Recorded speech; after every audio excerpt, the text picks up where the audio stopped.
Planning কৰে বুজি পাইছে না আজিকালি নীতি আয়োগ হৈ গ'ল সো ডিয়াৰ লিডাৰ্স ভাৰতবৰ্ষ কেলে ইণ্ডিয়া প্লেনিং কমিশনাৰ তেখেতৰ সমীক্ষা ৰিপৰ্ট কৈছে তেখেতে কৈছিলে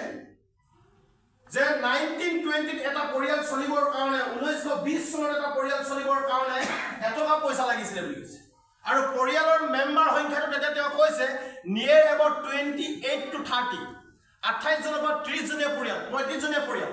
তেনেকুৱা এটা পৰিয়াল চলিবৰ কাৰণে তেতিয়া তেওঁৰ কিমান টকা লাগিছিলে 1 টকা পইচা লাগিছিলে হে একেবাৰে পৰিয়াল চলিবৰ কাৰণে 1940 লাগিলে তাৰ মানে 20 বছৰ পিছত 10 times by double that means 10 টকা পইচা লাগিলে জিতু পৰিয়াল 1920 চলিবলৈ 1 টকা লাগিছিলে হে একেটাই পৰিয়াল তাৰ 20 বছৰ পিছত চলিবলৈ কিমান লাগিলে 10 টকা আপুনি কৈ যাব জিতু পৰিয়াল 1940 চনত চলিবৰ কাৰণে 10 টকা পইচা লাগিলে হে পৰিয়ালটো 1960 চনত চলিবৰ কাৰণে তাৰ 10 গুণ অৰ্থাৎ 100 টকা পইচা প্ৰয়োজন হ'ব হেল্ল yes দেখা পাইছে yes দেখা পাইছে yes সামনে মন্টেক সিং আলৱালে কৈছে যে ভাৰতবৰ্ষৰ যিটো ৰেট অফ ইনক্ৰিজিং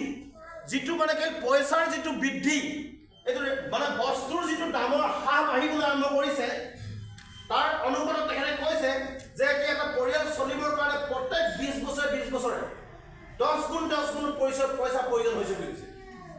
আজি যদি মই এগুণ পইচা কমাই চলি আছো অনাগত আহিবলগীয়া 20 বছৰ মই এগুণ পইচা কমাই চলিব নোৱাৰিম তাৰমানে আৰু এগুণটো 10 গুণলৈ মই কনভাৰ্ট কৰিব লাগিব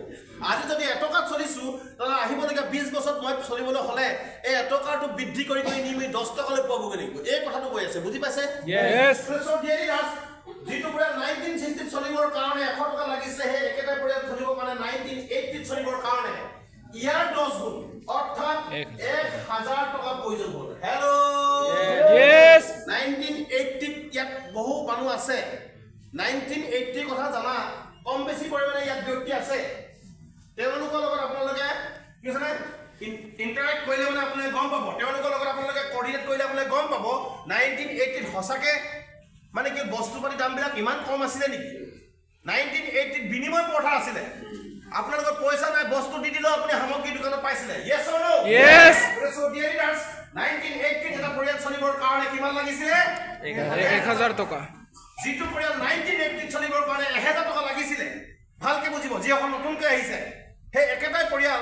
2000 চনত চলিবৰ কাৰণে ইয়াৰ 20 বছৰ পিছত 2000 চন আহিছে না আহিছে 2000 চনত চলিবৰ কাৰণে ইয়াৰ 10 গুণ অৰ্থাৎ 10000 টকাৰ প্ৰয়োজন হ'ল হেল্ল yes 1980 জিতু পৰিয়াল চলিবলৈ 1000 টকা লাগিছিলে 2000 চনত হে একেটা পৰিয়াল চলিবৰ কাৰণে কিমান টকা হ'ল আর 10 গুণ 10000 টকা হ'ল এটো কোনে কৈছে এটো Montek Singh Ahluwalia vice chairman India planning commission তেখেতে কৈছে মই কোৱা নাই তেখেতৰ সমীক্ষাটোহে মই আপোনালোকৰ আগত দেখাইছো সমীক্ষা দেখুৱাৰ কাৰণ আহি কৈছে সেই কাৰণৰ কাৰণে মই আপোনালোকৰ আগত সমীক্ষাটো মই মানে দেখাবলৈ চেষ্টা কৰিছো সো ডিয়াৰ লিডাৰ্স তেখেতে কৈছে যিটো পৰিয়াল 2000 চনত চলিবৰ কাৰণে 10000 টকা প্ৰয়োজন হৈছিলে আৰু তেতিয়া পৰিয়ালৰ সংখ্যাবিলাক কমি আহিছিলে পৰিয়ালৰ সংখ্যাবিলাক 6 জন 8 জনলৈ কমি আহিছিলে আৰু সেই একেটা পৰিয়াল 2020 চনত আজিলৈকে চলিবৰ কাৰণে অৰ্থাৎ আজিলৈকে পৰিয়াল আৰু কম আজিলৈকে 3টা 4টা 5টা এনেকুৱা ধৰণৰ পৰিয়ালৰ সংখ্যা yes or no yes তো এই পৰিয়াল চলিবৰ কাৰণে 2020 চন অৰ্থাৎ মই যদি কওঁ আপোনাক 2020 অবলিক ইয়াত যদি চোৱা যায় 2020 অবলিক 21 and 22 and 23 তাৰমানে আজি এটা কথা কৈ আছে yes or no yes or no yes so আজি ডেটত এই পৰিয়ালটো চলিবৰ কাৰণে ইয়াৰ 10 গুণ 1 লাখ টকা লাগে বুলি কৈছে yes or no yes আজি ডেটত এটা পৰিয়াল চলিবলৈ 1 লাখ টকা লাগে নে নালাগে লাগে নে নালাগে লাগে আৰু মোৰ এতিয়াও নিজৰ মাজত আপোনালোকৰ সন্দেহ আছে নেকি যে আজি ডেটত চলিবলৈ 1 লাখ নালাগে এখানে কি কথা কৈছে এনেকুৱা লাগে no ডিয়াৰ লিডাৰ্স আজি ডেটত যদি আপুনি 1 লাখ টকাৰ তলত উপাৰ্জন কৰি যদি পৰিয়াল পোহপালন দিছে that is called compromise life yes আপুনি কম্প্ৰমাইজ কৰি পৰিয়াল পোহপালন দি আছে yes এটা পৰিয়াল যেনে ধৰণে চলিব লাগে এজন মানুহে যি ধৰণে জীৱন জীৱিকা হিচাপে জীয়াই থাকিব লাগে একচুৱেলি আমি সেই ধৰণে জীয়াই থাকিব পৰা নাই কাৰণ আয় কম yes or no yes আৰু আয় কম কৰি আমি ব্যয় কৰিব পৰা নাই yes or no yes আৰু আমাক প্ৰয়োজনীয় বস্তু আমি লাখ গুণত আমি ল'ব পৰা নাই yes or no yes আমি ল'ৰা ছোৱালী যেনে ধৰণে যিখন স্কুলত পঢ়াব লাগে যেনে ধৰণে তেওঁলোকক আমি মানে কি সুবিধা দিব লাগে অন্যান্য দিশত আমি যেনে ধৰণে মানে কি জীবন জীবিকা বুলি যদি কোৱা কথা কয় মা দেউতা আলহী অতিথি বিয়া হকাম দহা অন্যান্য এই আটাইবিলাক যদি সামৰি হুতৰি লয় আজি ডেটত এটা পৰিয়াল চলিবৰ কাৰণে অতি কম 1 লাখ টকা লাগে yes or no Yes. So dear লিডাৰ্স তাৰ মানে কি বুলি কৈছে যিটো পৰিয়াল 1920 চলিবৰ কাৰণে এটকা লাগিছিলে সেই একেটাই পৰিয়াল 2023 চনত 20 21 22 23 অৰ্থাৎ আজি ডেটত চলিবৰ কাৰণে কিমান লাগে বুলি ক'লে 1 লাখ ভাব অনুভৱ কৰক যিটো পৰিয়াল 1920 চনত চলিবৰ কাৰণে এটকা পইচাতে হৈ গৈছিল অলিগলি জীৱন যাপন কৰি পাইছিল সেই পৰিয়ালটো কিন্তু আজি ডেটত চলিবৰ কাৰণে 1 লাখ টকা লাগে ভাবিব লাগিব নে নালাগিব লাগিব হবা সময় আহিলে নে নাই আহা আহিছে সো ডিয়াৰ লিডাৰ্স আজি ডেটত এই পৰিয়ালটো চলিবৰ কাৰণে 1 লাখ টকা লাগে এটা প্ৰশ্ন ইয়াৰ আজি ডেটত যদি আপোনালোকৰ ইনকম 1 লাখ টকা দেন ওয়েল এণ্ড গুড তেতিয়াহ'লে ক'বলগীয়া নাই যদি আজি ডেটত আপোনালোকৰ ইনকম মান্থলি ইনকম যদি 1 লাখ ৰুপিজ তেনেহ'লে ক'বলগীয়া একো নাই ভাবিবলগীয়াও একো নাই যদি কিবা কাৰণত আজি ডেটত আপোনালোকৰ মান্থলি ইনকম 1 লাখ টকা নহয় তেনেহ'লে আপুনি যিটো কাম কৰি আছে সেই কামৰ লগত আপুনি অন্য আৰু কাম ষ্টাৰ্ট কৰাৰ প্ৰয়োজন আছে আপোনাৰ ইনকম 1 লাখ টকালৈ কনভাৰ্ট কৰাৰ কাম আজি ডেটতে আপুনি যেনে ধৰণে চলিব লাগে তেনেকে ধৰণে চলিব পৰা আপুনি হোৱা নাই ডিয়াৰ লিডাৰ্স এই যিটো সমীক্ষা এই সমীক্ষাটোত এতিয়ালৈকে আমি আজি সমস্যাৰ কথা আমি গম পাইছোঁ এতিয়ালৈকে আমি আজি সমস্যাত চলিবৰ কাৰণে কিমান টকা লাগে এই কথাখিনি গম পাইছোঁ ইয়েছ অৰ নো Yes. এতিয়া মোক কওক এই কথাটো 1920 চনৰ পৰা 2020 চনলৈকে একেঠাই এই যিটো কথা কোৱা হৈছে এইটো সত্য আৰু শুদ্ধ হয়নে নহয় হয় সত্য আৰু শুদ্ধ হয়নে নহয় হয় 1920 চনৰ পৰা যদি একাধিক ক্ৰমে এই কথাটো যদি এভৰি 20 years মূৰে মূৰে যদি এই কথাটো সত্য আৰু শুদ্ধ হয় অৰ্থাৎ 100 বছৰ এই গোটেই কথাটো যদি সত্য আৰু শুদ্ধ হয় আহিবলগীয়া 10 বছৰ পিছৰ কথা যদি আমি চাওঁ অৰ্থাৎ 2040 চনৰ আহিবলগীয়া 20 বছৰ কথা যদি চাওঁ তেনেহ'লে মাহে চলিবৰ কাৰণে কিমান টকা লাগিব 10 লাখ টকা লাগিব ডিয়াৰ ফ্ৰেণ্ডছ হেল্ল' Yes. আজি আপুনি চিন্তা নাই কৰা 1 লাখ টকা লাগিব নো প্ৰবলেম দে চলিতো আছো কিন্তু কালিলৈ আপুনি চলিতো আছো বুলিও ক'ব নোৱাৰিব যদি আপুনি নিজক চেঞ্জ নকৰে যদি আপুনি এই কথাবিলাক উপলব্ধি নকৰে yes or no Yes. So dear লিডাৰ্স আহিবলগীয়া দিনৰ এটা পৰিয়াল চলিবৰ কাৰণে মাহে 10 লাখ টকা লাগিব মাহে 10 লাখ টকা লাগিব সময় এনেকুৱা ধৰণে সলনি হ'বলৈ আৰম্ভ কৰিছে আমি কোনো কাহিনী কেতিয়াও নেদেখা নুশুনা আমি কথা শুনিবলৈ পাইছো আজব দেশত গজব কাহিনী শুনিবলৈ পাইছো ইয়েছ অৰ নো Yes. আজি বস্তুৰ দাম আকাশলম্বী ইয়েছ অৰ নো Yes. আজি আমাৰ বহুত সপোন আমাৰ মানে কেলা সপোন ভাগেই আমাৰ মৰি গৈছে yes or no Yes. Only because of income my dear friends ইয়াৰ মূল কাৰণটো হৈছে ইনকম আহিবলগীয়া 2040 চনত এটা পৰিয়াল মাত্ৰ চলিবৰ কাৰণে মাহে 10 লাখ টকা লাগিব যদি আপুনি এতিয়ালৈকে এই কথাখিনি উপলব্ধি কৰা নাই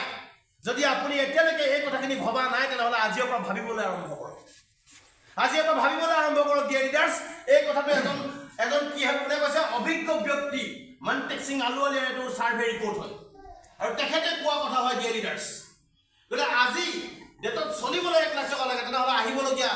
2040 চনত মাহে 10 লাখ টকা লাগিব এটা প্ৰশ্ন ক'ত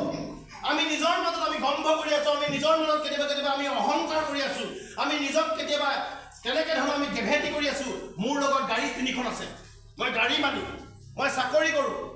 মই government job holder yes or no Yes. এই ধৰণে আমি নিজক কেতিয়াবা অহংকাৰ কৰি আছো ডিয়াৰ লিডাৰ্স আপোনাৰ অহংকাৰ কেতিয়া কোন মুহূৰ্তত চুৰমা হৈ যাব সেই অহংকাৰ কোনটো মুহূৰ্তত আপোনাক মানে কেনে বিপদত পেলাব আপুনি ক'বই নোৱাৰিব যিটো ভাবি পিনে আপুনি নিজক আজি ডেটত গম্ভ অহংকাৰ কৰি আছে সেইটোৱে কাইলৈ যে আপোনাক বিপদত পেলাব এই কথাটো নিশ্চিত যদি আপুনি নিজক মানে বুজিবলৈ চেষ্টা নকৰে Yes. আপুনি চেঞ্জ কৰিবলৈ চেষ্টা নকৰে আজি আপুনি চলি আছে দ্যাটছ ওয়েল এণ্ড গুড আজি চলি থাকোঁতে আপুনি অহা 2040 চনত চলিবৰ কাৰণে আপুনি বিকল্প ৰাস্তা নিৰ্মাণ কৰাৰ প্ৰয়োজন আছে যদি আজি আপুনি অহা 2040 চনত চলিবৰ কাৰণে বিকল্প ৰাস্তা যদি আপুনি নিৰ্মাণ নকৰে তেনেহ'লে আজি যি ধৰণে আপুনি লাইফ ষ্টাইল গেইন কৰিছে সেই সেম লাইফ ষ্টাইলটো আহিবলগীয়া 2040 চনত আপুনি গেইন কৰিব নোৱাৰিব আমি আমাৰ সমাজত দেখিছো নে নাই দেখা দেখিছো দেখিছো নে Yes. সেই ধনী মানুহবিলাক আকৌ দুখীয়া হোৱা দেখিছো নে নাই দেখা দেখিছো। যোনে দুখত থাকে তেওঁলোক আকৌ ধনী হওঁতে দেখিছো নে? দেখিছো। অদল বদল আমি দেখিছো নে নাই দেখা? Yes. আজি আপুনি ৰিচাৰ্চ পাৰ্চন কিন্তু আহিবলগীয়া 2040 চনত আপুনি ইনডাইৰেক্টলি বা ডাইৰেক্টলি আপুনি কি হ'ব জানেনে? আপুনি প'ৰ কেটেগৰীত আপুনি গুচি যাব। চ' ডিয়াৰ লিডাৰ্ছ,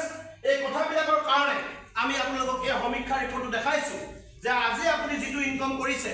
এই ইনকমটোৰ লগত বা এই ইনকমটোৱে যদি আপোনালোকক আহিবলগীয়া 2040 চনত আজি যিটো ইনকম যদি 1 লাখ টকা কৰি আছে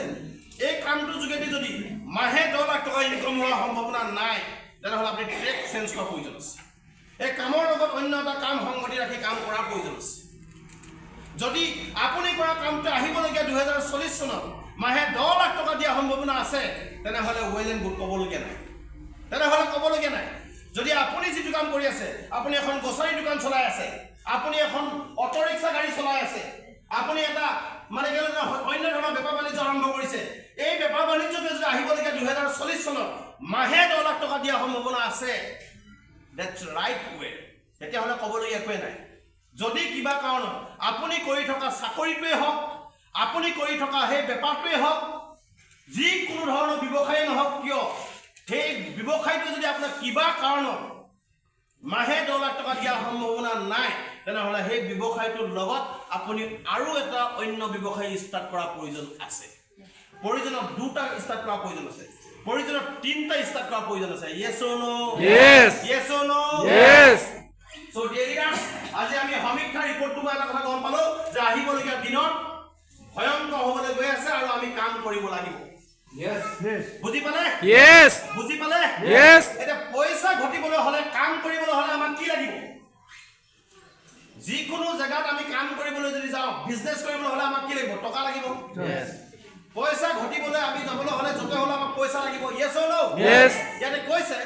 পইচা ঘটা মাত্ৰ 4টা ৰাস্তা আছে বুলি কৈছে। কেইটা ৰাস্তা? 4টা। কেইটা ৰাস্তা? 4টা।